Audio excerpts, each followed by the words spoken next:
D'une province à une autre, dans le Bas-Congo, le gouverneur Simon Floribert Mbachimbacha poursuit sa politique de contact direct avec la population de sa province. Il vient de le réaliser dans la ville de Matadi avec ses 3 communes.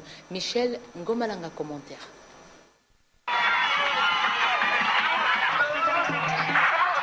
Pour le gouverneur de province Simon Floribert Mbachimbacha, les visites dans les 3 communes de la ville de Matadi ont constitué une occasion pour se mettre à l'écoute de ses administrés.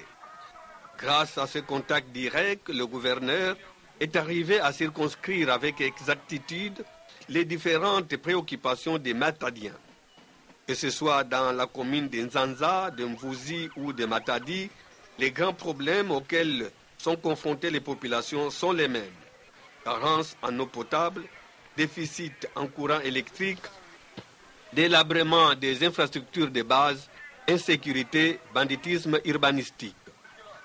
Ayant vécu personnellement toutes ces réalités, des solutions durables contenues dans le programme du gouvernement provincial inspiré, lui, par les 5 chantiers, ont été envisagées par l'autorité des provinces.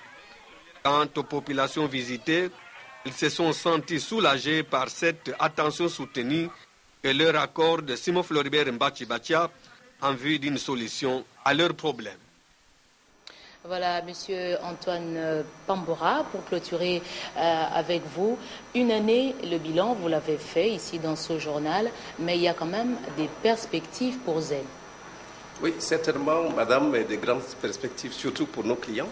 Et je voudrais justement profiter de l'occasion que vous m'offrez pour leur dire qu'effectivement, plus que par le passé, Zen va faire en sorte que les préoccupations de nos clients soient prises en compte et que certainement, ils verront dans les semaines, dans les mois qui vont venir, des services que nous mettrons à leur disposition, qui vont faire en sorte que ces services vont faciliter leur vie au quotidien et également prendre en compte leurs préoccupations au quotidien.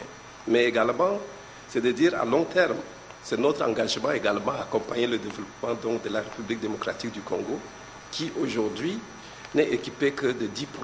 Ça veut dire qu'il n'y a que 10% de Congolais qui ont accès au téléphone. Et notre engagement, c'est de faire en sorte que dans un très proche avenir, au moins 50% de ces Congolais accèdent au téléphone mobile de Zen. Et des téléphones qui correspondent à leur bourse. Merci, Monsieur Antoine, d'avoir répondu à toutes nos questions. Merci à tous nos téléspectateurs. Merci à l'équipe de ce journal, Simoka Kolongo, Lisa Danga et Pamela Mozinga. Nous retournons l'antenne à Brigitte Mopane. Merci Françoise. De communiquer avant de boucler ce journal. La conférence débat que devait animer le professeur Évariste Bochab, président de l'Assemblée nationale, le samedi 12 septembre 2009 à l'université de Kinshasa, est reportée à une date ultérieure. Le recteur de l'université, professeur Michel Kikamavunda, présente ses excuses à toute la communauté universitaire de Moamba et au public. Et puis, l'Office des douanes et accises, OFIDA, en sigle, porte à la connaissance du public que la vente publique des marchandises abandonnées dans les installations douanières de l'OFIDA Kin Aero n'aura plus lieu à l'entrepôt public d'Enjili, mais à l'EPC Pacific Trading sur la 16e rue, quartier industriel, commune délimitée, du 12 au 13 septembre 2009. Voilà, ce journal réalisé par William Disachi et Simon Kangolongo se termine par là.